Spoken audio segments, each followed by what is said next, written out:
السلام عليكم ورحمة الله وبركاته. معكم الدكتور مجدي عبد الرازق، استشاري جهاز هضم وكبد وحميات. أتشرف بوجودي معكم.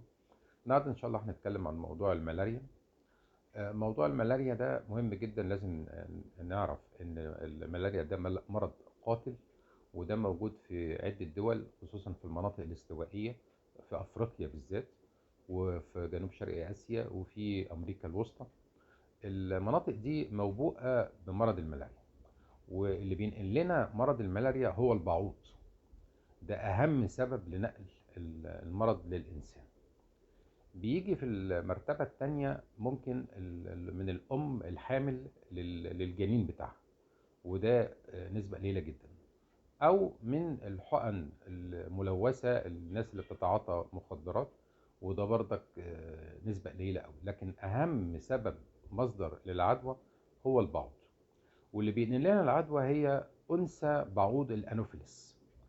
الذكور ليس لها علاقة بالموضوع لأنها بتتغذى على رحيق الزهور، أما أنثى بعوض الأنوفيلس هي اللي بتسبب المرض. طيب، في دورة حياة في أثناء نقل المرض. لما بتكون الأنثى بعوض الأنوفيلس تحمل الطفيل، احنا بنسمي الطفيل ده في المرحلة دي سبوروزويد. وده لما بتلدغ جسم الإنسان، السبوروزويد ده بيخش جسم الإنسان، والطفيل بيتجه مباشرة ناحية الكبد، وبيتكاثر هناك، وبيعيش من حوالي 10 أيام ل 30 يوم. يحصل تكاثر، وتطلع أنواع أو طفيليات من الكبد تهاجم كرات الدم الحمراء في جسم الإنسان، وبالتالي بيحصل تحلل لكرات الدم الحمراء وفقر دم نتيجة هجوم هذه الطفيليات على كرات الدم الحمراء.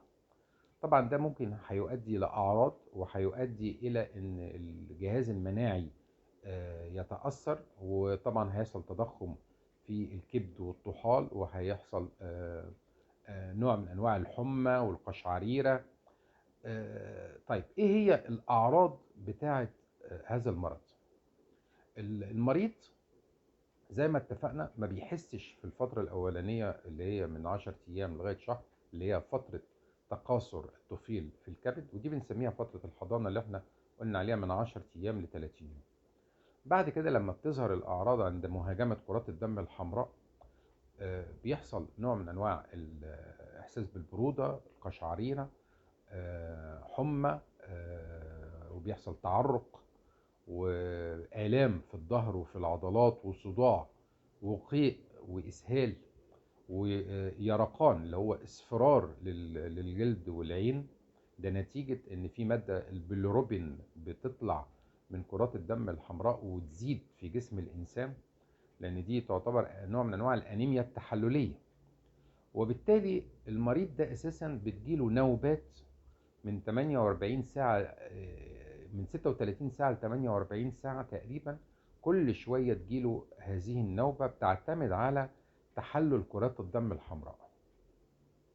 المريض ده اساسا ممكن يكون جاي من منطقة فيها ملاريا، وبالتالي احنا في اجراءات وقائية علشان اي حد جاي من منطقة موبوءة بالملاريا لازم يراجع دكتور امراض معدية قبل السفر، لان احنا بندي ادوية وقائية قبل السفر واثناء فترة السفر وما بعد السفر. يعني لو حس باي اعراض لازم يراجع الطبيب، حتى لو بقاله اكتر من 6 شهور او سنة كان في المنطقة الموبوءة دي، لان في بعض الحالات بيحصل خمول او كمون للطفيل في الكبد.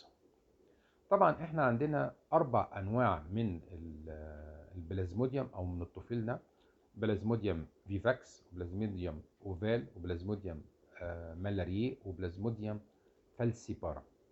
في انواع اخرى لكن دول اهم انواع، وطبعا اخطرهم هي الفالسيبارم، لان الفالسيبارم بتؤدي الى مضاعفات خطيرة. من ضمن المضاعفات الخطيرة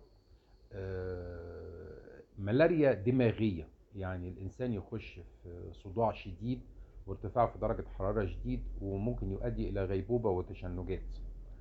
أو يتأثر الجهاز التنفسي والرئة، ودي بيحصل نوع زي بالمونري إديمة في الرئة. ويحصل فشل تنفسي. وزي ما اتفقنا ممكن يحصل تضخم في الطحال لدرجة كبيرة، او ممكن يحصل هبوط في ضغط الدم شديد، او يحصل وجود هيموجلوبين في البول نتيجة ان تحلل شديد لكرات الدم الحمراء. ممكن يحصل هبوط في نسبة السكر في الدم. وبالتالي المرضى اللي عندهم اعراض خطيرة او مضاعفات خطيرة دول لازم يتحجزوا في عناية مركزة، على اساس ان احنا مش بنعالج بس الملاريا، لا احنا كمان بنديله محاليل، وبنحاول بقدر الامكان نظبط العلامات الحيوية بتاعته. طيب، من ضمن الاجراءات الوقائية زي ما اتفقنا ان احنا اساسا اي حد مسافر الى منطقة موبوءة او جاي من منطقة موبوءة لازم يراجع طبيب الامراض المعدية اولا، على اساس زي ما اتفقنا في مناطق في بعض الادوية بتعالج الملاريا، وفي بعض الادوية التانية في مقاومة يعني في بعض الطفيليات مقاومة للأدوية. وبالتالي لازم المراجعة نعرف بالظبط انت جاي من اي منطقة او رايح لأي منطقة، على اساس نديلك العلاج المناسب لهذه المنطقة.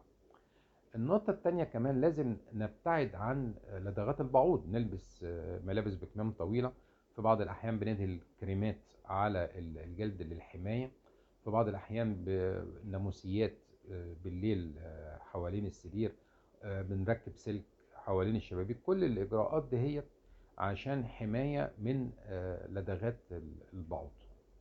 طبعا العلاج بيختلف زي ما اتفقنا من شخص لشخص، لكن يهمني ان انا اذكر بس ان اكتر ناس معرضين للمضاعفات هم الاطفال تحت 5 سنين والامهات الحوامل، دول ليهم علاجات مخصوصة، ودول اكتر ناس بيحصل لهم مضاعفات. طبعا الدكتور هو اللي بيختار الادوية المناسبة للمريض على حسب حالة المريض، اذا كان يقدر ياخد حقن او يقدر ياخد اقراص، حسب حالته ممكن يكون في غيبوبة، فبالتالي بنبتدي بحقن وبعد كده نكمل بأقراص. وفي بعض الأحوال بتبقى الملاريا مش شديدة قوي، وخصوصا للناس اللي هم عايشين في المناطق الاستوائية ديت بيبقى عندهم زي مناعة ذاتية، وبالتالي الأعراض بتاعتهم بتبقى ضعيفة، مش قوية، وممكن ما يحسش خالص بالأعراض. اللي بيحس بالأعراض أكتر الناس الوافدين أو السياح في هذه المناطق الاستوائية، وبتبقى خطيرة جدا بالنسبة لهم الملاريا، وبيخشوا في مضاعفات خطيرة. أنا بشكركم جزيل الشكر، والسلام عليكم ورحمة الله وبركاته.